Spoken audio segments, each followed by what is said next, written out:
Hello बच्चों, good morning. आप लोगों का हमारे YouTube channel school of chemistry में वेलकम है। आज हम लोग देखेंगे टाइप्स ऑफ क्रिस्टल, जो कि टाइप्स ऑफ क्रिस्टल होता है उसके कुछ यूनिट सेल होते हैं, जो हमने लास्ट क्लास में आपको बताए थे कि यूनिट सेल जो होता है वो किसी क्रिस्टल से एक पीस को हम लोग निकाल करके बाहर बात करते हैं तो उसको हम लोग कहते हैं यूनिट सेल। तो वही हमारे पास है टाइप्स ऑफ यूनिट सेल। जो हमारे पास टाइप्स ऑफ यूनिट सेल होता है वो 4 टाइप्स के होते हैं। फर्स्ट हमारा जो यूनिट सेल होता है वो सिंपल क्यूबिक यूनिट सेल होता है। ये फर्स्ट टाइप के जो सिंपल क्यूबिक यूनिट सेल होते हैं, इसका बदला हुआ जो नाम होता है वो होता है प्रिमिटिव यूनिट सेल। तो प्रिमिटिव यूनिट सेल और सिंपल क्यूबिक यूनिट सेल आपको रिमेंबर कर लेना है कि एक ही यूनिट सेल का नाम होते हैं। इसके आगे जो हमारा सेकेंड टाइप का यूनिट सेल आता है वो body centred cubic unit cell आएगा, जो हम लोग आगे देखेंगे।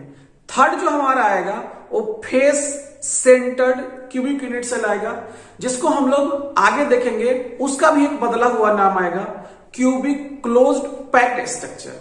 और हमारा जो लास्ट होगा, फोर्थ होगा, वो होगा end centred cubic unit cell. आइए हम लोग सबसे पहले फोकस करते हैं फर्स्ट वाले सिंपल क्यूबिक यूनिट सेल के ऊपर। हमारा सिंपल क्यूबिक यूनिट सेल का जो डिफिनेशन है वो रखा गया है the unit cell in which lattice points जो हमारे पास हैं वो कंस्टिट्यूएंट पार्टिकल को रिप्रेजेंट करते हैं। कंस्टिट्यूएंट पार्टिकल जो स्फीयर हम पिछला क्लास में बात कर रहे थे, जिसको हम फुटबॉल अपने तरफ से कर रहे थे, उसके बारे में कहते हैं। लैटिस पॉइंट जो है आपके पास वो हो सकते हैं एटम हो सकते हैं, मोलिक्यूल हो सकते हैं, या फिर आपके आयन हो सकते हैं। Only at the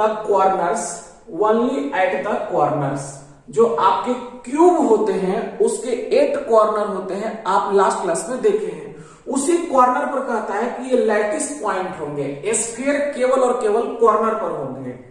are called simple cubic unit cell और प्रिमिटिव यूनिट सेल। ये बात यहां पर बताया गया है। आइए इसके बाद हम लोग यहां पर इसका एक स्ट्रक्चर ड्रॉ करते हैं और उसके बाद हम लोग नेक्स्ट पॉइंट को समझेंगे तो बेहतर होगा। यहां पर हम लोग एक सिंपल क्यूबिक यूनिट सेल का स्ट्रक्चर ड्रॉ करेंगे और उसके बाद हम लोग इसको समझेंगे।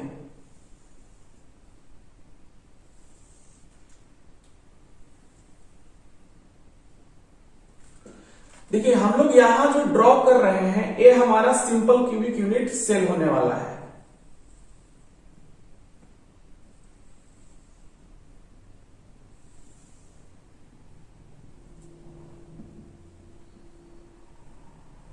ये हमारा सिंपल क्यूबिक यूनिट सेल हो जाएगा जब हम यहां के पॉइंट को यहां के पॉइंट से इसको मिला लेंगे। इसको हम यहां से मिला लेंगे और इस पॉइंट को यहां से मिलाइए और इस पॉइंट को यहां से मिलाइए।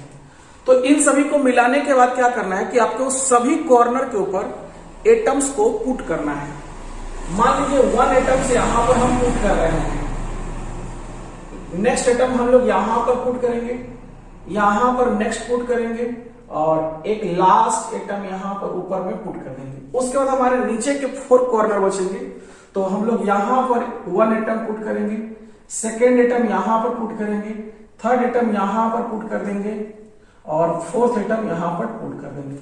तो ये सिंपल क्यूबिक यूनिट सेल बन जाएगा। इसके कुछ अपने प्रॉपर्टीज होते हैं, हम लोग उनको भी बात करेंगे। आइए, ये आपका सिंपल क्यूबिक यूनिट सेल है, इसको और भी हम लोग अच्छे से समझते हैं। क्या कहता है, मान लीजिए आपके पास क्या है यहां पर कि यह ऊपर के फेस हैं और यह पार्टिकल का नाम है ए, इसका नाम है बी, इसका नाम है सी और इसका नाम है डी। ऊपर के जो 4 एटम्स है उनका नाम है ए बी सी डी। नीचे भी कुछ एटम्स है हमारे पास। नीचे के यहां के एटम्स को हमने दिया है पी नेम, यहां पर दिया है क्यू, यहां पर दिया है आर और यहां पर दिया है एस। हमारे 4 एटम्स ऊपर में है और 4 एटम्स नीचे में है। आपको फोकस क्या पर करना है, थोड़ा ध्यान से देखिएगा। आप मान लीजिए डी को देख रहे हैं, यहां पर डी को देख रहे हैं, तो यह जो डी है इसके बगल का जो एटम है यहां पर सी है। तो यह यहां का कॉर्नर है और यह यहां का कॉर्नर है। तो यह डी एटम जो है वो सी के टच में रहता है, अपने बगल के कॉर्नर के एटम के टच में रहता है। नेक्स्ट क्या है कि यहां का जो आपका डी एटम है वो एस के टच में रहता है। जैसे हम इसके बारे में बात करें अगर, तो देखिए आपके पास यहां पर ए आगे का एटम है डी, यह जो डी है, यह डी है, यह सी के टच में रहेगा। यह डी है आपका और यह सी के टच में है। आपको एक और बात देखिए, यह जो डी है यहां पर बैक साइड में, यह डी जो है यहां के बैक साइड के एटम ए में टच में है। यहां डी है, यहां ए है, यहां डी है, यहां सी है। यह जो डी है अभी इधर का एटम ए के टच में है और इधर के एटम सी के टच में, एक और एटम के टच में है यह जो डी है अभी एस के भी टच में है। यहां का जो डी है यह एस नीचे के एटम के टच में है। क्लियर हो रहा है क्या? देखिए यह जो एटम है आपका, यह जो एटम है वो इसके टच में है, यह जो एटम है इसके टच में है और यह जो एटम है आपका इसके टच में है। तो आपका यह जो एटम है अभी अगर 1 क्यूब है तो यह 3 एटम्स के टच में है, लेकिन यह एटम जो है यहां के टच में नहीं है। थोड़ा देख लीजिएगा इसको कहते हैं डायगोनल। यह जो एटम है इस डायगोनल के टच में नहीं है। यह जो एटम है अपने ऊपर के डायगोनल के टच में नहीं है। यह जो एटम है इधर के डायगोनल के टच में नहीं है। तो यह जो आपका डी है वो डायगोनल एटम के टच में तो नहीं होता है, बट अपने एडजेसेंट कॉर्नर के एटम के टच में होता है। तो यहां पर हम लोग देखेंगे in simple cubic unit cell, वही यूनिट सेल के बारे में बात करता है। In simple cubic unit cell only adjacent sphere touching to each other but diagonal sphere not touching to each other। हम आपको बता रहे थे कि जो एडजेसेंट स्फीयर होते हैं वो टच में रहते हैं, कॉर्नर के जो एडजेसेंट स्फीयर होते हैं वो टच में रहते हैं, बट डायगोनल के एटम टच में नहीं रहते हैं। यह जो डी है वह बी के टच में नहीं है, क्योंकि बी जो है वो डायगोनल का एटम है। यह जो डी है पी के टच में नहीं है। यह जो डी है आर के टच में नहीं है। तो ये इस टाइप से आपको बात बताया गया है। एक और बात आप यहां पर जानिए, contribution of each sphere. Contribution का मीनिंग बहुत जरूरी है समझना। Contribution of each sphere present at the one corner in the unit cell. ए जो होता है इसका वैल्यू निकल करके आता है 1/8। अब हम लोग यहां देखेंगे हमारा 1 एटम जो है वो कितना यूनिट सेल बनाता है। 1 एटम जितना भी यूनिट सेल बनाएगा उसका कंट्रीब्यूशन उतने जगह में माना जाएगा। तो आइए हम लोग यहां पर समझते हैं कि हमारा यहां पर जो सेंटर में एटम है यह कितने यूनिट सेल को तैयार करता है। तो आपने इसको देखा है कि अभी जो आपको दिख रहा है 1 यूनिट सेल इधर, 1 यूनिट सेल इधर, 1 यूनिट सेल इधर और 1 यूनिट सेल इधर। जब इसके ऊपर आप एटम्स इसी टाइप से पुट करिएगा यहां पर, तो 4 यूनिट सेल आपको और मिल जाएंगे और टोटल 8 यूनिट सेल आपको बनाते हुए दिखेंगे, जिसका चर्चा हम लोग लास्ट वीडियो में ऑलरेडी कर चुके थे।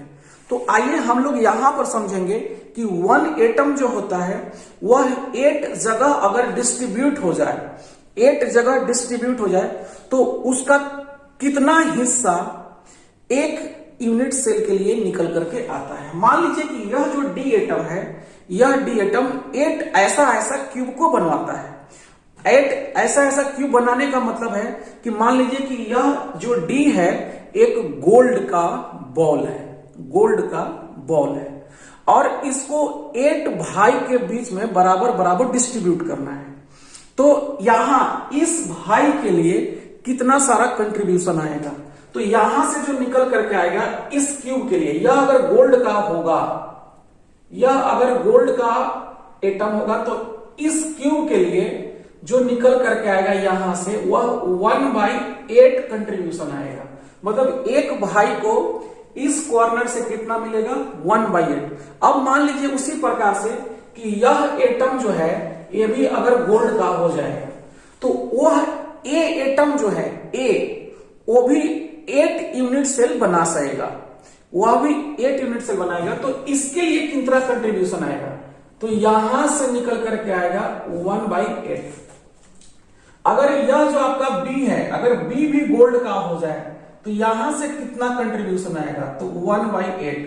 अगर यह जो सी है, सी भी अगर गोल्ड का हो जाए तो 1/8 का कंट्रीब्यूशन आएगा। सेम टू सेम अगर आप नीचे से भी देखिए, अगर यह भी जो आपका है एस गोल्ड का हो जाए तो कंट्रीब्यूशन जो आएगा 1/8। ये सब इसके लिए आ रहे हैं जो यहां पर दिखाई दे रहे हैं। पी से भी कितना आएगा 1/8, आर से भी निकल करके आएगा 1/8, क्यू से भी निकल करके आएगा 1/8। तो आपको एक कॉर्नर से जो कंट्रीब्यूशन आ रहा है इस क्यू के लिए वह आ रहा है 1/8 वैल्यू। तो यहां पर यह पॉइंट आपको यही बताया गया था, contribution of each sphere present at the one corner in unit cell is 1/8। अब हम लोग देखेंगे कि अब मान लीजिए कि आपको 8 मतलब यह जो क्यूब है इसको क्या हो रहा है कि 8 पोजीशन से 8 कॉर्नर से 1/8 1/8 1/8 1/8 मिला। तो 1/8 आप 4 टाइम्स जोड़िए ऊपर से, और नीचे से भी क्या करिए 1/8 1/8 1/8 1/8 4 टाइम्स ऊपर और 4 टाइम्स नीचे करिएगा तो आपको 8 टाइम्स क्या करना पड़ेगा 1/8 करना पड़ेगा 8 टाइम्स। मतलब आप 8 बार इसको जोड़िएगा तो आपका जो वैल्यू निकल करके आएगा वह क्या होगा, देखते हैं यहां पर। नंबर ऑफ एटम मतलब सबको जब जोड़िएगा तो कितना एटम आ जाएगा, number of atom in simple cubic unit cell, number of atom in simple cubic unit cell कितना होने वाला है, तो नंबर ऑफ कॉर्नर कितना है 8। Contribution of atom from each corner, हर एक कॉर्नर से जो वैल्यू इस क्यूब के लिए आया वो कितना आया है 1/8 आया है, ये बात है। तो यहां पर 1/8 हर एक कॉर्नर से यहां वैल्यू है और कॉर्नर का संख्या जो है 8 है, तो यहां का 8 और यहां का 8 कैंसिल हो जाएगा तो आपका नंबर ऑफ एटम जो आएगा वह 1 निकल करके आएगा। अब हम लोग यहां पर देखेंगे कोऑर्डिनेशन नंबर के बारे में आपको लास्ट क्लास में बताया गया था कि कोई एटम जो है वह कितने अनदर एटम के टच में रहता है। तो इसके लिए हम लोग यहां पर एक और चीज देख लेते हैं ताकि आपको आसानी से समझ में आ जाए कोऑर्डिनेशन नंबर।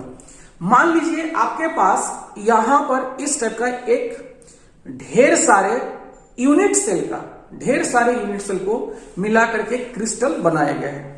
आइए आप समझिए, जैसे यहां पर कि यह जो आपको दिख रहा है, यह जो सेंटर का एटम दिख रहा है, मान लीजिए यह अगर यह 8 क्यूब बनाएगा तो क्या होगा 8 क्यूब। तो अभी आप देखिए आपको 4 क्यूब तो दिख रहा है, तो यह एटम कितने के टच में है, जो सेंटर में एटम है ग्रीन, यह कितने के टच में है, तो यह अभी दिखेगा आपको 1 एटम इधर में टच में है 1 एटम इधर, क्योंकि कॉर्नर के हैं, इसके टच में है इसके टच में है। तो आप इस चीज को समझिए कि आपका जो डी एटम जो है अभी फिलहाल समझिए कि यह जो डी एटम जो है यह सी के टच में है, इधर ये सी, आप समझिए इसको। तो सी के इधर लेफ्ट साइड में आइए थोड़ा उतना डिस्टेंस के बाद, तो यहां पर भी एक एटम आ जाएगा। आप इसको सी कहते हैं तो इसको सी डैश कहिए। यह जो डी है सी एंड सी डैश के टच में है।